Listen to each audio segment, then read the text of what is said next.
think just from a security So you standpoint, think Taylor Swift comes out against Trump. I don't care if they write that. I'm sad that I didn't 2 years ago, but I can't change that. I'm saying right now that this is something that I know is right, and you guys, I need to be on the right side of history. And if he doesn't win, then at least I tried. Taylor, here's the problem. I just want to read you what I wrote, and I'm going to try to start. I just really want you to know that this is important to me. I this totally is something agree with the issue. Have you heard her? Yes, I've read the entire thing, and the bottom line right now, I'm terrified.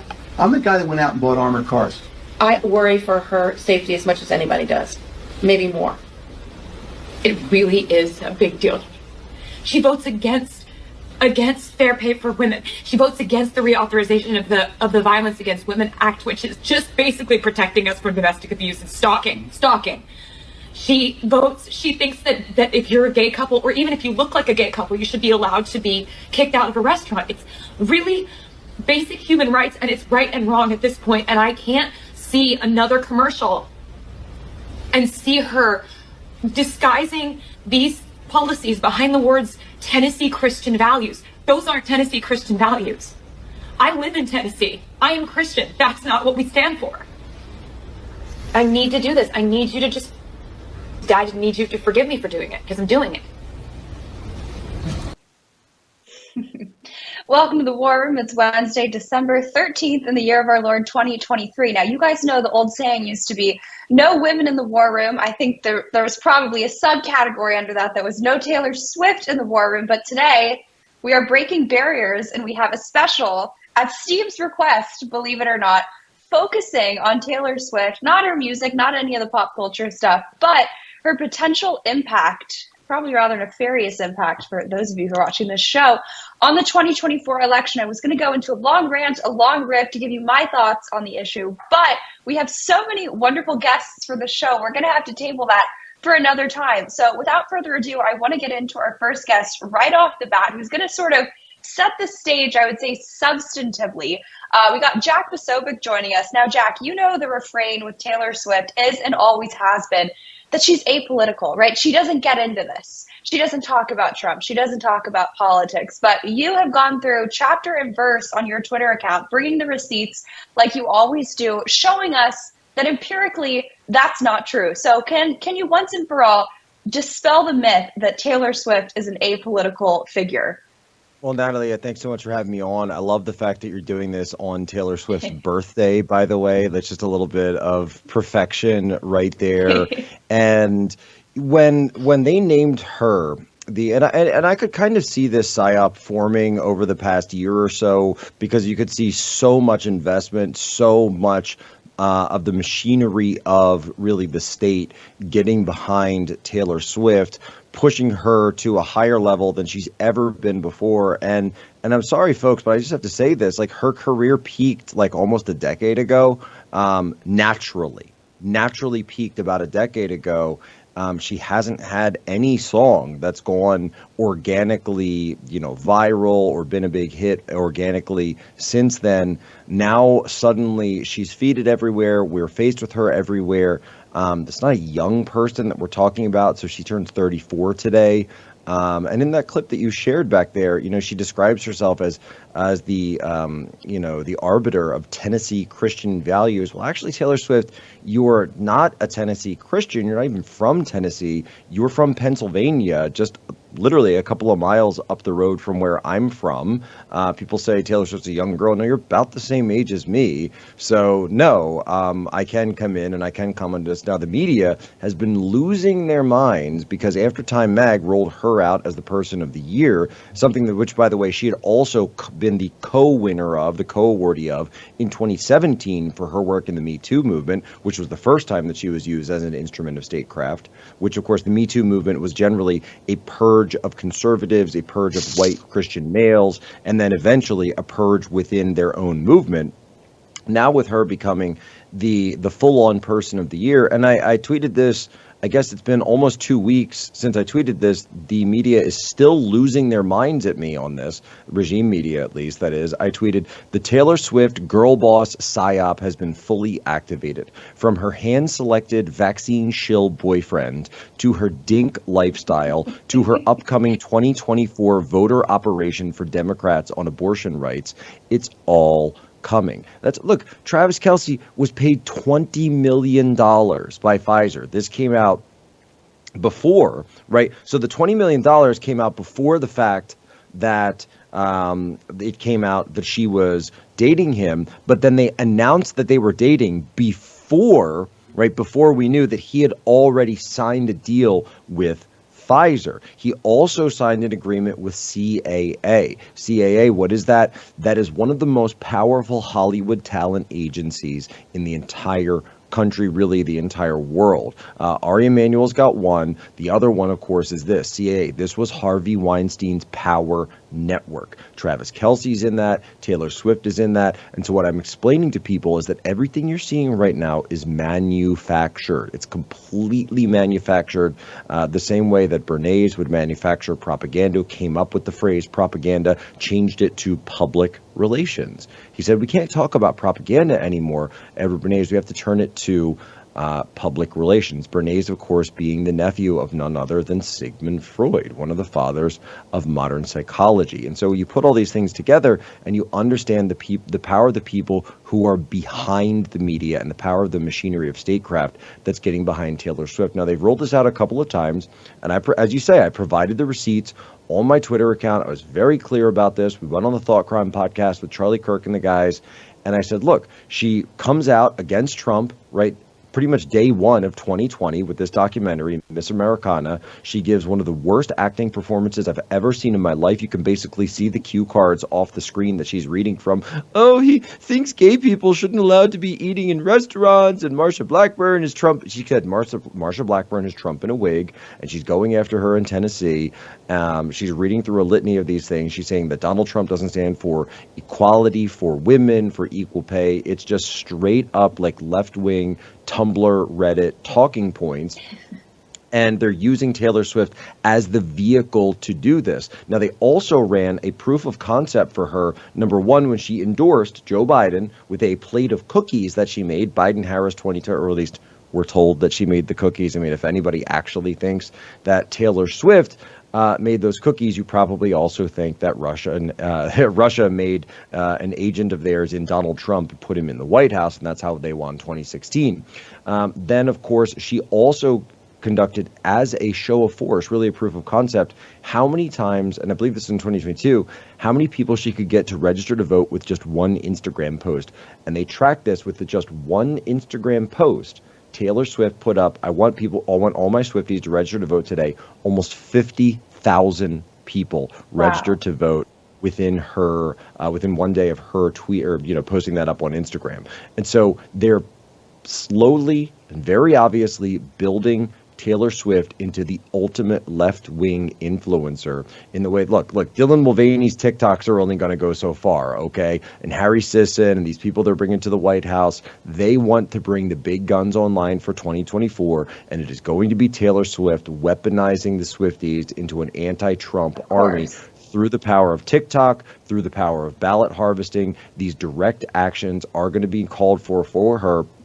And of course, they're going to use those lines of LGBT, of equal rights. And of course, we've already seen them roll this out on abortion rights. So you look at it, right? You're going to see the abortion rights, which we know, of course, are predominantly upheld by what? Single liberal women. So single liberal women who vote predominantly Democrats. I think something like 70% of single women vote Democrat, will be weaponized by Taylor Swift herself, a single woman who does, as I said before, promotes this dink lifestyle, even though she's never married herself. And you could plug her directly into the abortion rights TikTok ballot harvesting operation that we can already see. And this will prove to be extremely serious for Republicans and for Donald Trump, who will, of course, be our nominee as we go into the general election in November of 2024. Of course, Jack, I wish I could keep you longer. There's so much I want to get into. Maybe we'll have to do another episode where we discuss the term girl boss, because it's not often that you hear that in the war room. But unfortunately, I have to let you go. Like I said, we have a bunch of other guests that are coming on. Some girls, you're the token man for this episode. So thank you for playing that part. But Jack, if people want to follow you, stay up to date with all your receipts, not just on Taylor Swift, where can they go to do that? Well, if you want to take it from the man boss, then you can go and follow me at humanevents.com. Of course, watching Human Events every single day, 2 p.m. Eastern. And if you want to read about me, you can follow MSNBC, you can follow Rolling Stone, you can follow Newsweek, because they've all been absolutely losing their ever-loving minds at me ever since I made this tweet. Thank you, Jack, for joining us. Have a good one. God bless, Natalie. Republicans should stay the hell away from Taylor for their own good. I think Taylor's going to do what Taylor's going to do. This is someone who put out a post on social media saying register to vote, and she got 50,000 people to do that.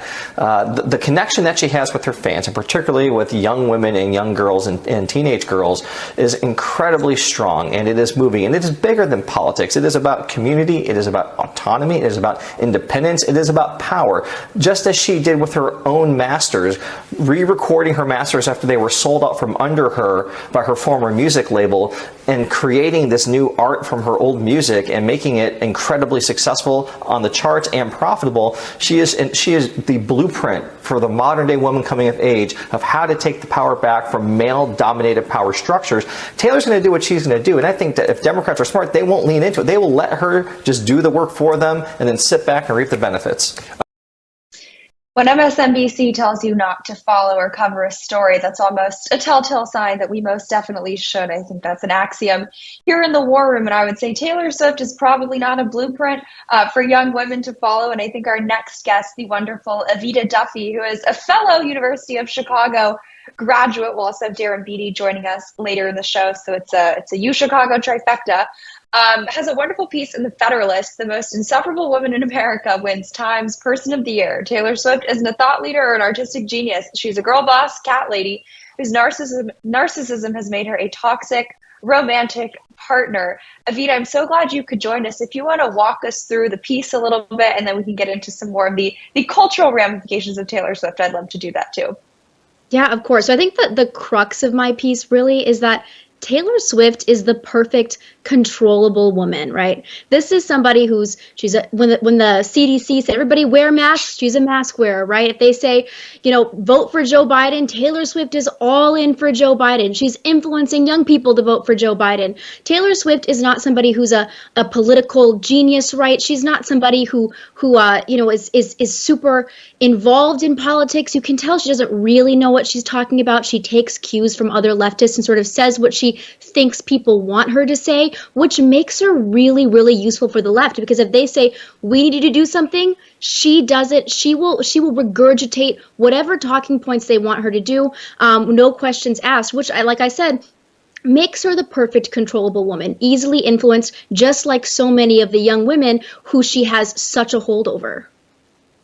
Yeah, she's essentially an empty vessel, and I think it's interesting to sort of extrapolate that original clip that we opened the show with, where you see her talking about how she has these political views that she's hidden, but sort of subversively, right, indirectly pushed on her audience. And I think you can make the same case that she's done that on the cultural side of things too, right? She's not going to come out and say, I embrace the, as Jack said, the dink lifestyle, the cat lady, the narcissism, but it's sort of, I think, subtly ingrained in a lot of the music she puts out and the social media content she puts out. So I'd love if you could sort of walk the audience through, again, our audience maybe skews a little older than the typical Taylor Swift fan, but what is the lifestyle that you think she's selling and really duping women into believing will make them happy?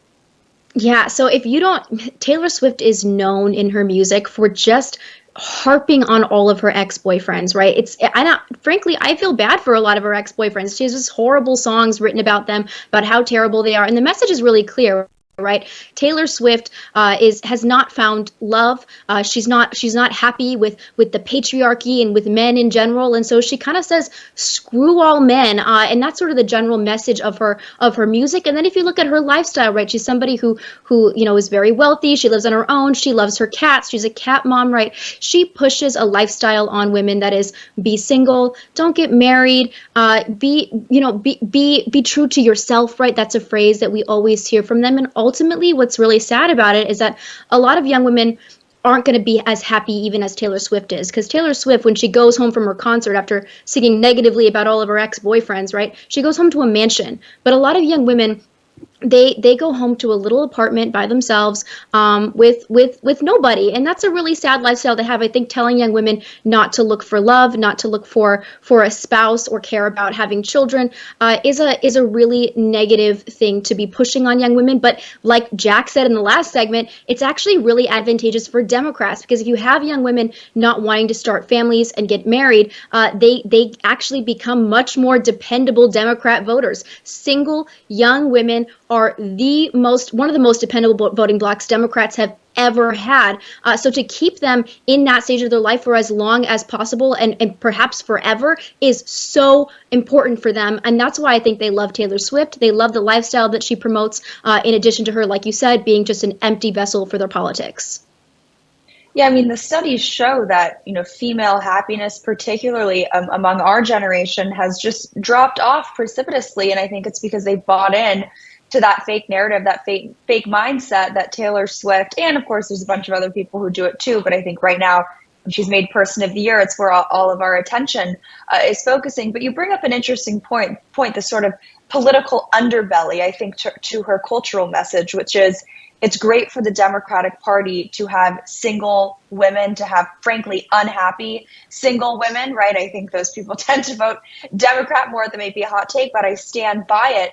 So I'm just curious, from your perspective, do you think, because we've been getting a lot of pushback, I'm sure you've seen the news cycle, they've been attacking Jack Posobiec, saying that we're crazy for insinuating that there is some political agenda behind this whole kind of Taylor Swift push. I'm just curious your thoughts on if you think there is really a political element to this sort of new campaign to make her not just Person of the Year, but really, really have a profound impact, I think, on the 2024 election cycle.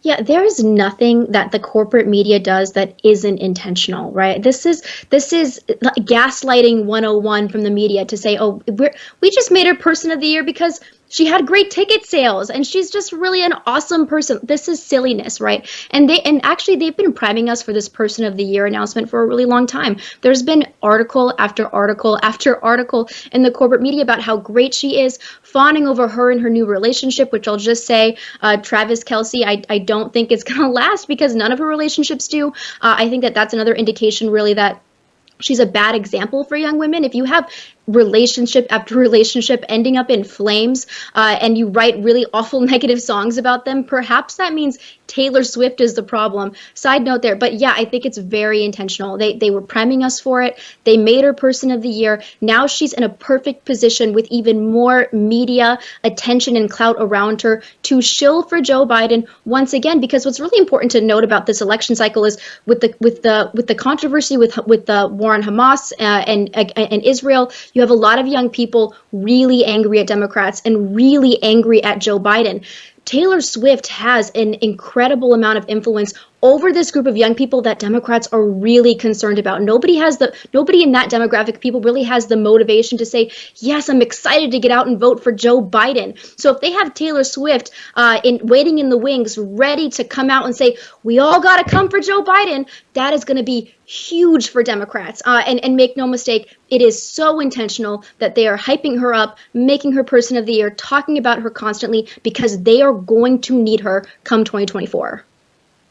I think you bring up an interesting point, and sort of the tell, at least to me, that none of this is organic, is if she really wanted to get political right now, it would make sense that she'd be talking about what's going on in the Middle East, either from a, bizarrely pro-Palestine stance or from a pro-Israel stance. But it's sort of like the issues that she's choosing, right, to get involved in, right, basically pre-gaming the 2024 election. It's so obvious that it's so not rooted in reality, right? It doesn't have anything to do with the current news cycle. But should, maybe to make this episode not totally negative, should we sort of take this in some ways as a little bit of a victory? In other words, Democrats are so scared of what's going to happen in 2024, whether it's inflation, immigration, you name it, the pushback to that they are rolling out the big guns, right? Taylor Swift, in probably the most, I think, directly political way that someone who's career, for the most part, has been more subversively political, but it's so bad, right, that she has to be explicitly political. Do you think we should sort of take this as a good sign in a way? Yeah, I definitely would take it as a good sign. I think Democrats are scared out of their minds. The just being a young person, right, being around a lot of young people, many of them Democrats, it's obvious that the oomph isn't behind Joe Biden. But if you look at the polling as well, his approval ratings with young people are tanking. And it's not just about the conflict in the Middle East. It also has to do with the economy, right? Young people are going off into the world trying to start lives. They can't afford their groceries. They can't buy a house. They can't even afford to get married or to have a first child. These are important, integral things in their lives. And what they know is that things were looking a lot better when Trump was in office. Joe Biden's been in office for, 4 years now, and it's not going very well for us. So I think definitely young people are losing support for Joe Biden on all sides, and Democrats are scared out of their minds about it. They're going to pull out the big guns for Taylor Swift, and that is a really good sign for Republicans. Now, obviously, we have to be really cautious about election integrity. What Democrats have done in key swing states to change election laws and procedures, mass mail-in balloting. These are all things that will have an impact on our election that we have to care about, irrespective of whether Taylor Swift is involved. But yes, it is one thing that we can be optimistic about. Evita, thank you so much for joining us. I know the audience loves when you come on. If people want to follow you, stay up to date with everything you're working on, not just wonderful op-eds going after Taylor Swift, where can they go to do all that? Yeah, Evita Duffy _1 on Twitter and Instagram, and then you can always read what I'm writing at thefederalist.com. Thank you, Evita. Thank you for joining us. Of course. Warren Posse, you guys know going into 2024, the economy is probably going to get a little wild, or I should say wilder. Inflation, immigration, the invasion that's going on the southern border. That's why you got to go to birchgold.com/Bannon to get the latest installment of The End of the Dollar Empire to try to make sense of all the craziness that is happening. Evita really nailed it right there. I think it's fair to say that Taylor Swift is sort of the opium of the masses, particularly the female masses. In other words, this, WEF-inspired, you will own nothing and be happy, just focus on yourself, narcissism, self-care, rejecting religion. People who buy into that mindset, they're not actually happy. The statistics, the studies show it.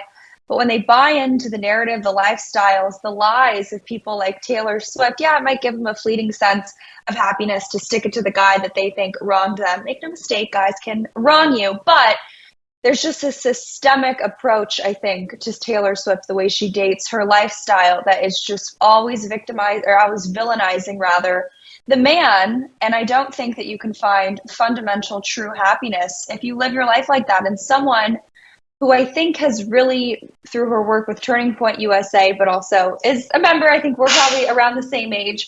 I know you're always going out to speak at campuses, to talk to people our age. You really kind of have, your finger on the pulse of the nation, for lack of a better word. I'd love for you to explain to the audience, like I said, they skew maybe a little older than the typical Taylor Swift fan, the type of hold that Taylor Swift unfortunately has over so many young women. Taylor Swift definitely has a huge grasp on American young women, along with, worldwide. She is the top artist of the year on every single platform, top streaming artist, highest grossing world tour ever, just beat the Guinness World Record, and now a billionaire. And I have listened to a couple of your other guests, and I think I might offer a little bit different perspective. I myself do love Taylor Swift. I am a Taylor Swift fan. Obviously, I hate her politics. I am a conservative. But I think that there's something else to look at the story, because if you look at her power, since about the 2016 election, she has not really been pushing politics as hard as she could be. And really, rather, in the past election cycle right now, in the last year, has just encouraged people to go out and vote, and hasn't used her platform as villainized as she could. But she definitely has a huge hold on her fans, and I will have a huge different perspective if she ever decided to come out and say 100% Biden 2024 or endorse a more Democratic candidate. I would have different thoughts. But given kind of the past year of the political landscape of a lot of things that have happened, the overturning of Roe v. Wade, Hamas and Israel going on right now, along with the transgender agenda, Taylor Swift has not come out in support or in decline of any of these issues, which I actually applaud her, because I think she's working to try and not alienate her conservative or more moderate audience. Being the highest grossing artist of the time, she has to be really careful on what she does and doesn't say about certain issues. So I will applaud her for, encouraging people to go out and vote, educate themselves on what to vote for in their states. And she's not telling people who to vote for or what to vote for, just simply going out and voting and impacting the economy that way and our elections. I love that perspective, and I want you to hang with us through the break. We've got to jump to I don't even know how long the breaks are when we do War Room Battleground, but we got a break on the other side. It got about a minute. But in the meantime, War Room Posse, you can also go to jacemedical.com. We shouldn't be reliant on the Chinese Communist Party for anything, let alone drugs, pharmaceutical prescriptions, you name it. We learned the lesson the hard way when it came to COVID. So you got to go to jacemedical.com to, I think, actually carry out, as Steve would say, action, action, action, and make yourself, your family, your loved ones not so reliant on the Chinese Communist Party for the things that are probably most sacred, if not essential for your life. That is your medications, your drugs, everything you need. That's, again, jacemedical.com. We got Morgonn McMichael joining us after the break to drill down on Taylor Swift. I also want to get into what warfare against really women looks like today: information warfare, cultural warfare, political warfare, how maybe Taylor Swift, people like her, being used as a vessel to wage that. And of course, we got Dr. Darren J. Beattie joining us after her to give his take, which I'm sure he would only describe as coming in as white hot. War Room Posse, we'll be right back.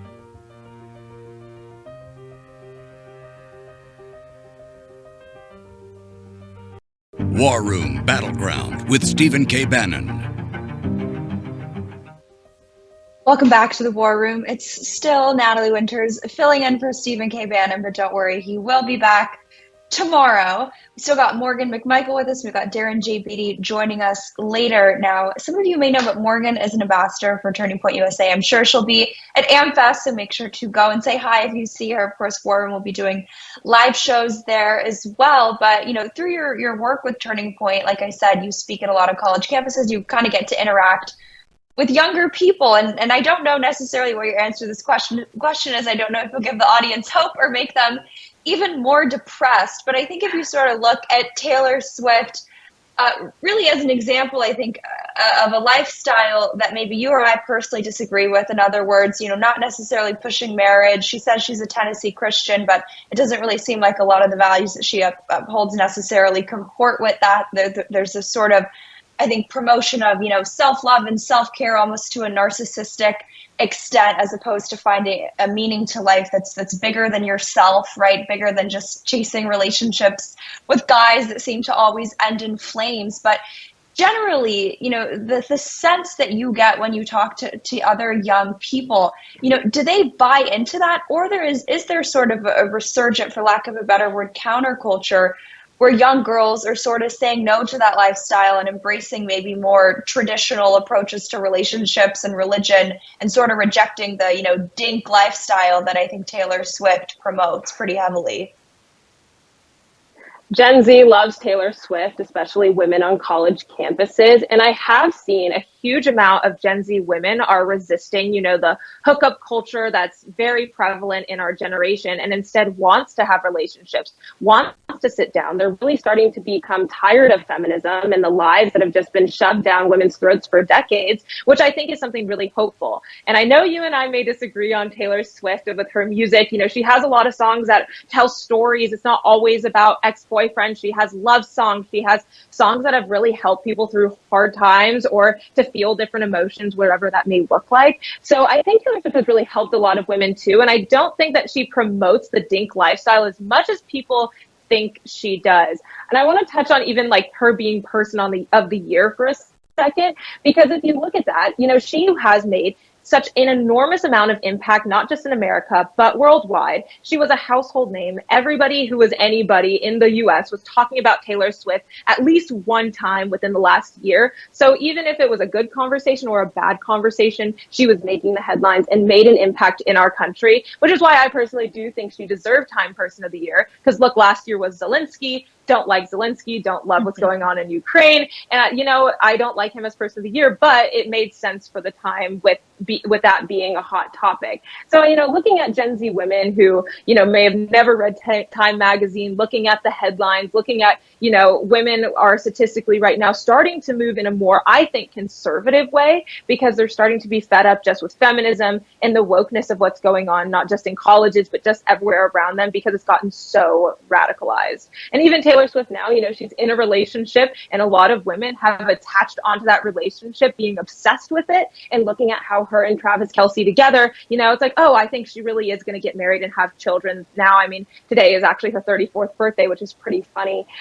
So I think women are starting to look up to her in a different way as she has matured throughout the past decade. Go back, to 2018 Miss Americana. She was talking a lot more about politics back then, when she was talking about Blackburn and pro-life and pro-choice issues going back then. Now she hasn't really been making any of those political statements overtly. And I think she just doesn't want to alienate her conservative audience that she does have, which I think is really, really smart of her. I definitely think you bring up some good points, and we always love diversity of opinions here in the War Room. It's fun to get to talk to people who maybe we have subtle disagreements on the Taylor Swift stuff, but I know we agree on seed oils and all of those things, and our love for Air One. But I'm just curious before I let you go. You bring up the Person of the Year award, right? I think that was sort of the impetus for this, is Taylor Swift, is it a new psyop for the 2024 election, if you sort of track the way that it got filtered through the media. So some of the other kind of rationale that I saw to her being selected, if you set aside the conspiratorial, Taylor Swift is set to, destroyed to the 2024 election for Donald Trump, it's just that she's sort of, as you have outlined, maybe one of the least offensive public figures, right? And she had a great year career-wise, and she's not explicitly political, some might say. So they sort of chose her because she's a great distraction with all the chaos that's going on in this country, thanks to Joe Biden. I'm just curious why you think they chose her. Do you think it was sort of a distraction play? Because to go from Zelensky to Taylor Swift is I think, two different ways of weaponizing, for lack of a better word, Time's Person of the Year to achieve an agenda. Absolutely. Is she being weaponized against the American people? I mean, it could be true. Do I know explicitly? No, I don't know. And I do think, given her track record, she back in 2020 endorsed Biden with the famous cookie photo. So, she may be being utilized in all of this. But I think conservatives need to take a step back and maybe try and get Swifties on their side. Economically, look at Taylor Swift. She has made enormous economic impact across the world, $5 billion just in the US because of her tour and actually going to those different cities, created an economic boom for them, helping, the inflation is going up, and that's thanks to the Biden administration. So she's kind of been helping out there. But then also take a look at when George Soros purchased her masters to her music. And in 2020, she spoke out against the Soros family. So I think if conservatives just maybe put on a little bit of a different thinking cap and go to Swifties and be like, hey, we hate George Soros just as much as you. Hey, we hate the World Economic Forum because of these reasons. Or, hey, you know what? Taylor Swift is actually a capitalist and an entrepreneur, and you could actually make a lot of money if you think like Taylor Swift. I think socially, she 100% is definitely more liberal, is definitely pro-choice, has more of a liberal social issues. But economically, I personally see no reason that Taylor Swift could ever be a Democrat, especially when she's making the amount of money she is. Is she being paid off? I don't know. She's a billionaire now. So, I mean, what political or what monetary gain does Taylor Swift have if she's making money? I really don't think she is. I think she, is just using her platform to elevate and, what she believes. But overall, I don't think she's as crazy of a leftist as people think. Morgonn, thank you so much for joining us. If people want to follow you, I know you come in hot on Instagram. You have a video that I think you hit 1 million views on, which is very exciting. Organically, no Time Person of the Year PSYOP involved there. But if people want to follow you, where are you on all platforms? You're going to be at AmFest. Are you speaking? Can they come see you? Absolutely. I encourage all of you guys to go to America Fest this coming weekend. And if you use my name, code Morgonn, Morgonn, you do get 25% off GA. I will be there. If you see me, come say hi. I'll be filming. I will not be speaking this year, but I will be filming a lot of fun things and be on the media row. Maybe I'll be with Natalie on War Room again this weekend. But you can find me on all TPUSA channels and personal Morgonn. Morgonn, thank you so much for joining us. Thank you, Natalie. Now, our next guest is someone who, when Steve first called me, I think it was like 12 at night a week ago, and I didn't know why he was calling. And he goes, Natalie, we need to do a special edition of War Room. And I said, on what? I was going to think, oh, is the Chinese Communist Party, something more in my wheelhouse? And he goes, Taylor Swift. And I started laughing, but I said, okay. And the first person that came to my mind that I wanted to have on was Darren J. Beattie, I should say, because I know he would have some wonderful takes on the issue from really a perspective that only Darren J. Beattie could have, which could probably only be described as white hot. So, Darren, we'll start easy. Your analysis on everything Taylor Swift. Do you think she is, a PSYOP being rolled out to influence the 2024 election? Do you think we're being over dramatic? Where do you stand? Well, I think she's a PSYOP to the extent that any major celebrity who mobilizes politically is a PSYOP. You could say that the function of celebrity in the United States is sort of an instrument of soft power to a degree, and that is really nothing new. But I have to concur with a little bit of what I heard earlier, that, in the grand scheme of cultural representatives, I think you could do a lot worse than Taylor Swift, at least by what little I know about her. She's not, I don't know, I'm not the expert on this, but I don't think she is a twerker. I don't think she twerks, okay? So she needs credit for that, given that, what other videos there have been that Ben Shapiro so elegantly read out the lyrics to the WAP song, compared to things like this.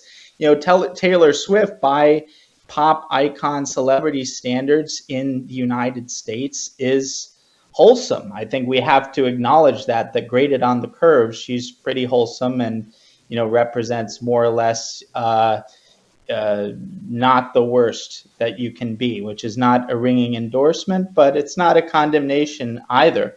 As for the role of these types of celebrities in politically mobilizing the young, that gets down to, this might be the most controversial thing I say in this segment, but this gets down to the real essence of voter fraud, which is how expansive the franchise has become. If you have people who are so easily manipulated and so easily corralled that they can be just registered and deployed at a concert, or, there are many other mechanisms. Think about what they've done with the mail-in and that isn't really democracy in any way resembling what the founders envisioned into how, informed citizens deliberate on who their rulers should be. So there's so much talk about stolen election and voter fraud, but I guess the spiciest take I'll have of this segment is that the more the franchise is expanded, the more the voter fraud you have. And that's the fraud of having people who aren't informed, who aren't capable of making deliberative decisions on things, and who don't have real skin in the game in the political community. These people shouldn't be voting anyway. And if they weren't allowed to vote, it would be a moot issue as to what Taylor Swift was telling them to do in the ballot box. What's far more impactful is her cultural significance. And there, like I said, just to put it in a very short version, Taylor Swift doesn't twerk. And so that puts her in, think, in the 99th percentile of, wholesomeness in terms of celebrities. And also we have to acknowledge she's tremendously successful. She's far superior to Beyonce. I think she beats Beyonce on basically every single metric imaginable. Beyonce, who incidentally does twerk, she famously twerks in multiple songs. So she surpasses Beyonce along every category. She's tremendously successful. She's surpassed Whitney Houston in multiple categories. And she's even surpassed Barbra Streisand. Actually, Barbra Streisand used to have the record for the most Billboard 100 albums for a woman. Taylor Swift unseated Barbra Streisand, which I'm told is more troubling to the Jewish community than anything Kanye West ever said. So this is actually she has a host of remarkable achievements, and I guess you could say she represents capitalism, but she represents success. She's not, she fits in this pop star category. I happen to be partial to Michael Jackson, who basically invented the nature of what a modern pop star is. But she fills that category as well as anyone in the contemporary age could be expected to. So I can't really lean into the condemnation. I can't really marshal any genuine negative energy about her. She seems more or less okay, rated on the curve that we're given. Never did I ever think I'd see the day where we have Darren J. Beattie on War Room saying the word twerk multiple times in one segment, but here we are, No, but you are right. Graded on a curve, which is more of an indictment of American pop culture. She's not the worst, but I think that if you take it back to the clip that we opened the show with, right, she basically says, I've never become explicitly political because of fear of blowback from fans, right, whether it's the safety or just from a financial perspective. But I think ingrained in that is that there's sort of this more subversive push of politics, right, just because she doesn't, it's like the mainstream media, right, when you see people on CNN, they don't tell you that they're Democrats, but their talking points, even though they pretend to be neutral, they're all driven by their own personal beliefs. And I think with Taylor Swift, politically, you see that going on, but I think more so on the cultural side of things, I think you see that with the music she pushes out, not just the banal critique of, oh, she hates men and she's in all these relationships, but I think that there's something almost more nefarious or more effective about her kind of approach to life being so subtle, right, as opposed to Lizzo or Beyonce twerking on stage. It's so repulsive that girls like me would never be into that, whereas with Taylor Swift it's sort of this like, oh, is she okay, is she a good role model, right? It's a little harder to parse through. I'm just curious though, we got a few minutes left. I won't make you talk about Taylor Swift even more, but just if you want to expand a little bit, I'm curious, going into the 2024 election, how celebrities, how these pop stars have just always been used to push an agenda. Who you think they're going to roll out ahead of the 2024 election, if you think that's going to be their new approach, just how you think it's going to unfold? Yeah, I mean, it from what I've seen, it seems like she's been tapped to some degree to serve as a political representative or a kind of mega surrogate for Biden, which could be interesting because we don't even know if Biden's going to be the guy, so it could be a lot of wasted capital there. But she's definitely been tapped in as a surrogate. But this is nothing new. This is how celebrities have been used for a long time, and with varying degrees of success. I think that's the other thing is, yeah, she can register some people at a concert and this or that, and it might have some impact, but I think it's a drop in the bucket compared to other factors like the mail-in voting issue and these kinds of things, or just massive, busing operations and machine politics that have been set up in a variety of cities. And those are, I think, far more consequential factors, electorally speaking, than Taylor Swift's participation. So do you think that this could potentially be another one of these stories? Not that there's that level of calculation behind it, but I think Republicans are sometimes really great at focusing on stories that don't matter. I say this on the heels of a 1 hour long special of Taylor Swift, but ignoring the actual substantive issues, right? Talking about how we're going to secure the 2024 election. I'm just curious from your perspective. I know you've covered the government censorship complex stuff very closely, obviously, January 6th, but have you seen any movement ahead of the 2024 election that gives you confidence that we are taking election security seriously?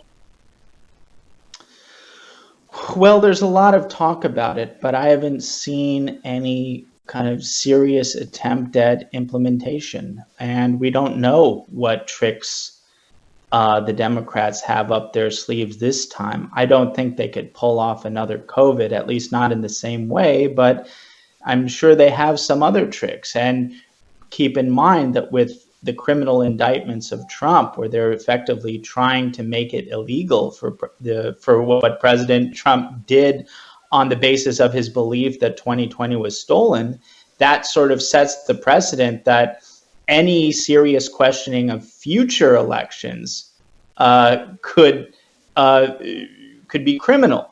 So I think it's very dangerous what they seem to be setting up in that respect. I think that principally the Democrats are focused now on what the heck they're going to do with Biden, because they need to come to some decision pretty soon. And it doesn't look like he's viable, but there are no easy alternatives and no easy way to get rid of him, especially when his heir apparent or would-be heir, Kamala Harris, is such a non-starter and pretty universally acknowledged to be repulsive to wide swaths of the electorate. Darren, if you're working on anything, feel free to tease it real quickly. But if not, if people want to follow you, actually, wait, real quick. Who would you have chosen for Times Person of the Year if you had to choose? Well, that's a great question. I don't think Taylor Swift was a bad choice if they were going for a pop icon, because she's had a tremendous year. Obviously, Elon would be the boring but eminently reasonable choice. But then also, given the significance of all of the AI stuff, I could make a decent case for Sam Altman as well. I would throw Stephen K. Bannon in the ring, and not just because I'm paid, to say that. Darren, if people want to follow you, stay up to date with what you're working on. That goes without saying. Where can they go to do all that? That's revolver.news, revolver.news. We're white hot today, and we have big stuff coming up. I'm on Twitter at Darren J. Beattie, and we are the whitest and the hottest on Getter, as always, at Revolver News. No twerking on Revolver News. No twerking in the war room, no twerking on Revolver News. I think that's a fitting end to the Taylor Swift special, though you do depress me when you talk about grading American pop culture on a curve. If Taylor Swift is in the 100th percentile or 99th percentile, that's pretty dark, I would say. Darren, thank you so much for joining us. Thank you, Natalie. And Warren Posse, thank you so much for hanging with me. We'll be live starting, I believe, Saturday morning at AmFest. At least I'll be there with Mo. I think Steve will be Sunday when he speaks. So make sure you go to amfest.com to get your tickets. Phoenix, Arizona. You got to be there. It's going to be a blast. You're going to get to meet everyone from the War Room team. See you guys there. Have a wonderful evening.